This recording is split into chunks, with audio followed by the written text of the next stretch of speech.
has developed into a form of a rebellion. اب ہوا کیا ہے؟ ہوا یہ کہ تیلی لگائی ہے پاکستان نے.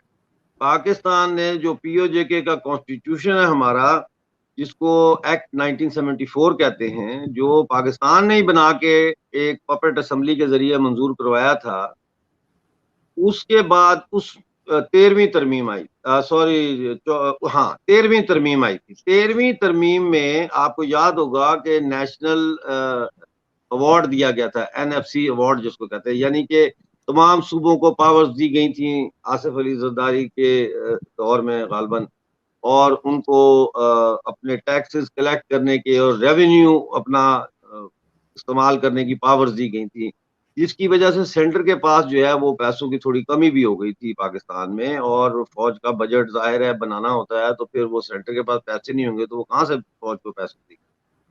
یہ بیک گراؤنڈ ہے. اسی لیے اور پاکستان میں 18ویں ترمیم کہتے ہیں اس کو, جو پاکستان کی اسمبلی میں پاس ہوئی تھی. ہمارے ہاں وہ 13ویں ترمیم تھی پی او جے کے میں.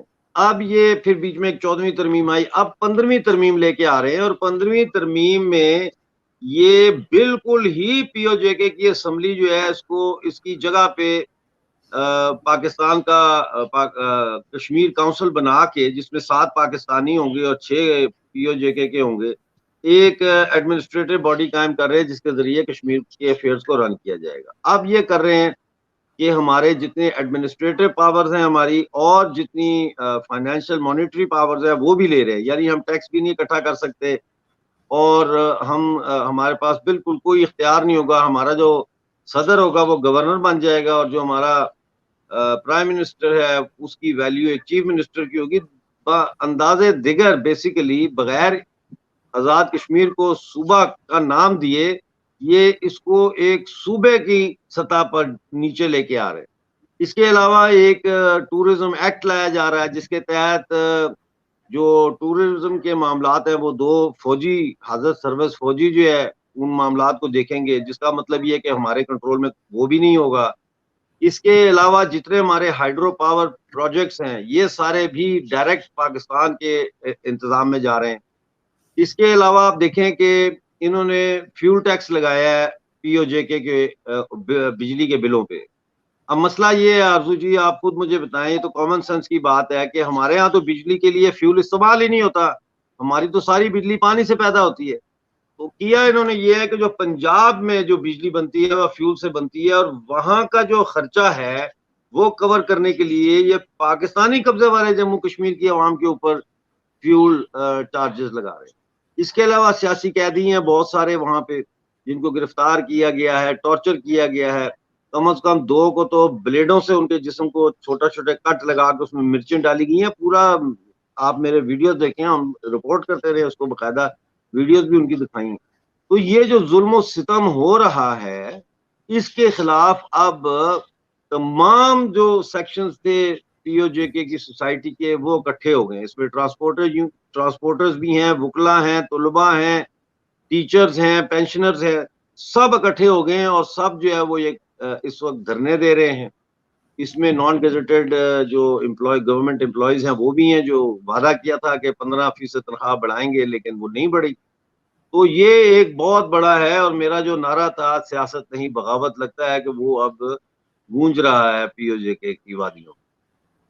لیکن سر یہ آپ کو ایسا نہیں لگ رہا کہ یہ کچھ اسی قسم کی بات ہے جو آپ کہہ رہے ہیں کہ وہاں کے اسمبلی کو ختم کر کے یا وہاں کے پریزیڈنٹ اور پرائم منسٹر جو ہیں ان کو چیف منسٹر بنا دیں گے, جیسے انڈیا کشمیر میں بھی تو انہوں نے وہاں پہ کچھ چینجز کیے ہیں, اور اس طرح سے اس کو جو ہے 370 ہٹائی گئی جس کے اوپر پاکستان نے بڑا شور مچایا.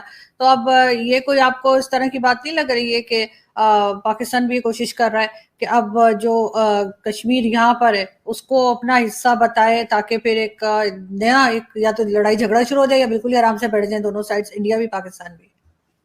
دیکھیں مسئلہ یہ ہے کہ جو انڈیا میں 370 ختم ہوا 35 سے, وہ آرٹیکلز وہ تھے جن کی جو حیثیت ہے وہ عارضی تھی, ٹیمپریری آرٹیکلز تھے, اور وہ انڈین کانسٹیٹیوشن کے آرٹیکل تھے.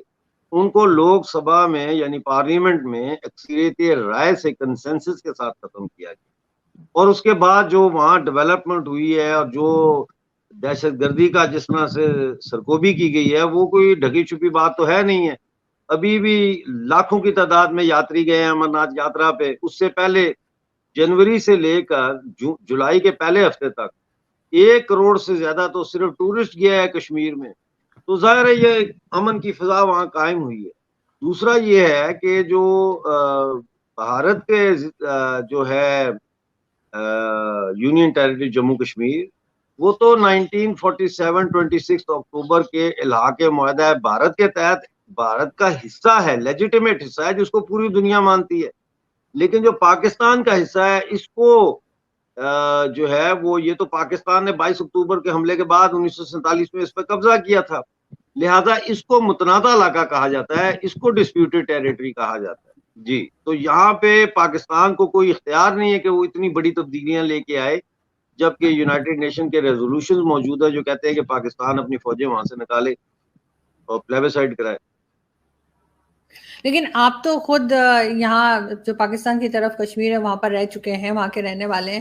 آپ کے خیال سے وہاں کوئی ڈیولپمنٹ کا کام ہوا ہے، چاہے وہ میڈیکل کالجز ہوں، چاہے ایئرپورٹ ہو، یا دوسری جو چیزیں ہوتی ہیں، یونیورسٹی، ہاسپٹل، ایمبولینسز؟ کیونکہ جب میں 2 سال 2.5 سال پہلے گئی تھی تو میں تو خیر بارڈر تک گئی تھی، تو اس سے تقریباً اتنی دور گاڑی چھوڑنی پڑی تھی کہ 3 سے 3.5 گھنٹے سے چل کے جانا پڑا تھا. اور وہاں پہ جو لوگ موجود تھے بارڈر کے آس پاس، وہ یہ کہہ رہے تھے کہ جب پرویز مشرف کی گورنمنٹ تھی تو ان کو کافی آسانیاں تھیں، ان کے بچاؤ کے لیے چیزیں دی گئی تھی کہ اگر ادھر سے فائرنگ ہوتی ہے تو اس طرف جو لوگ رہتے ہیں وہ اپنا بچاؤ کر سکتے تھے، جو اب ان کے پاس نہیں تھا. ایمبولینسز ان کے پاس نہیں تھی، میڈیکل ایڈ ان کے پاس نہیں تھا. تو لیکن جو مین سٹی کے لوگ ہیں خیر وہ تو بات ہی نہیں کر رہے تھے. ان سے تو کوئی بات اگر میں کروں، شاپ کیپرز تھے، شاپس تھی وہاں پہ، تو اگر میں ان سے کوئی بات کرتی تھی تو کہتے تھے ہمیں بات کرنے سے منع کیا گیا. بالکل، دیکھیں نا، اب بات کرنے سے منع کیا گیا کا مطلب یہ ہے کہ وہ ان کی شکایات ہیں، ورنہ وہ آپ کو کہتے ہیں جی ہم تو بڑے خوش ہیں، یہاں یہ سہولت ہے وہ سہولت ہے. تو وہ شکایات بیان کرنے کی اجازت نہیں ہے، وہ اس کے اوپر پھر ایکشن لیتی ہے نہیں، گورنمنٹ اور اریسٹ کرتی ہے. ایک سیکنڈ سر، جو بارڈر کے پاس تھے وہ بات کر رہے تھے، لیکن جو شہروں میں مطلب مین سٹی میں جو تھے وہ بات نہیں کر رہے تھے. ہاں جی، میں سمجھ گیا آپ کی بات. جو بارڈر پہ لوگ رہ رہے تھے، بارڈر کا تو یہ حال ہے اس وقت، میں آپ کو بتاؤں کہ چائنا اور پاکستان مل کے وہاں بنکرز بنا رہے ہیں اور لوگ بڑے سخت تنگ ہیں. پاکستانی فوج کی جو موجودگی ہے اس سے بہت تنگ ہے. اور ہو سکتا ہے کہ آپ چونکہ پاکستان سے گئی تھیں تو ہمارے ہاں ایک دیر لحاظ کا بھی ایک ہوتا ہے چیز، اور آپ کو اس طرح کی سرکاری رپورٹر تو تھی نہیں، تو لوگوں نے